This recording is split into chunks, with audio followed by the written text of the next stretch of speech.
Rosenshine's Principles in the Learning Journey, an overview. The aim of this video is to briefly review the Rosenshine principles which have already been shared with you by providing an overview of how these principles fit into the Wallingham learning journey, along with some practical suggestions for their use in the classroom. There will of course be an overlap between many of these principles, and many can be applied to more than one aspect of the learning journey. For example, questioning and checking for understanding underpin all aspects of the journey and should be carried out at every phase of a lesson for different purposes. Sharing the destination. The final destination and the objectives for the topic or unit should be shared and understood by all pupils. The following principles can support this. Questioning. When sharing the destination, use different forms of questioning to check pupils' understanding of the destination question, the success criteria, and key vocabulary needed for arrival at the destination. This could be through cold calling and whole class questioning such as mini whiteboards. Providing models. Pupils need to see what the destination will look like in order to succeed. This could be through sharing what a good one looks like. This model response can be analysed individually or collectively. Success criteria should be identified and discussed collaboratively. Checking starting points. It is important to check pupils' starting points before beginning the journey to the destination in order to assess prior learning and address any misconceptions. The following principles can support this. Daily, weekly and monthly review. Begin a lesson with a short review of previous learning and reteach material if necessary. This checking process could be in the form of low-stakes 5-a-day revision quizzes, blank page retrieval, thinking maps, testing through flashcards, or correcting homework.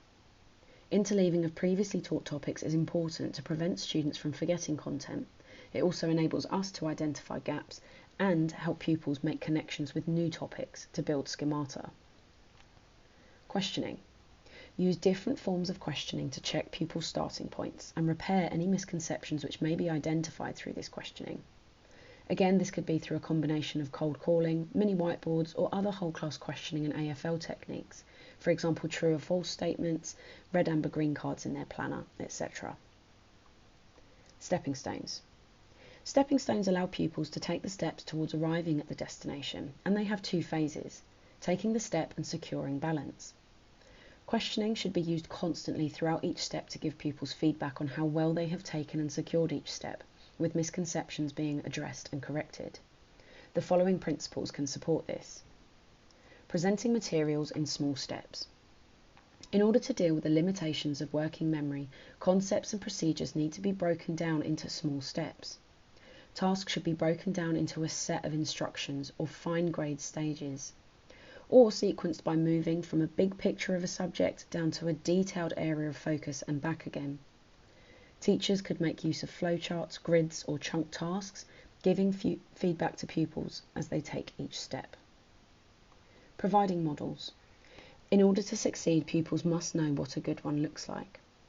These could be physical representations of completed tasks such as model paragraphs, worked examples, or conceptual models to explain certain processes, or a teacher's explicit narration of our thought processes as we model the completion of a task, also known as making the expert's thinking visible. Models are a central feature of good explanations. Provide scaffolds for difficult tasks.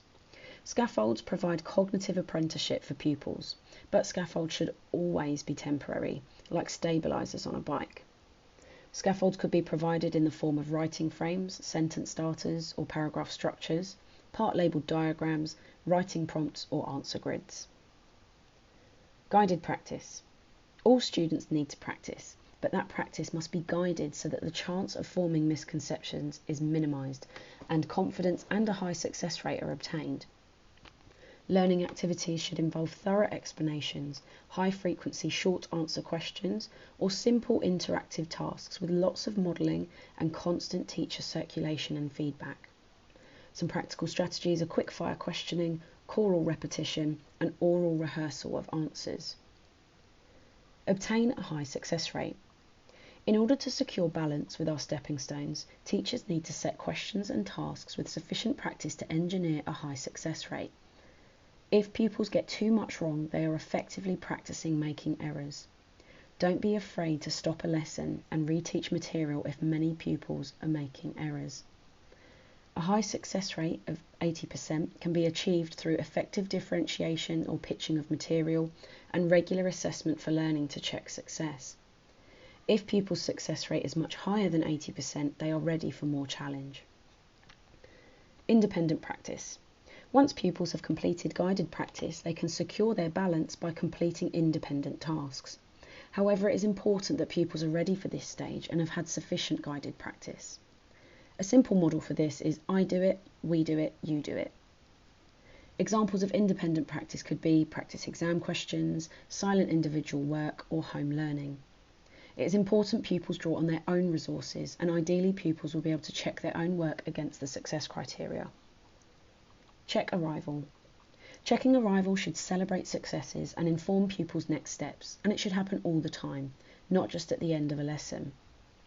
The following principles can support this. Check for understanding and questioning. This principle is at the centre of the whole learning process. We need to be sure that all students have formed a secure understanding and have reached their destination.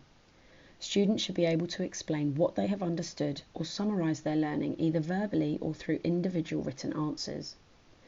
Understanding can be checked either through questioning of as many pupils as possible or through circulating and reading pupils' work, pupils' own self-assessment against models, mark schemes and success criteria, and also through marking. When marking, teachers should always provide next steps and DIRT opportunities.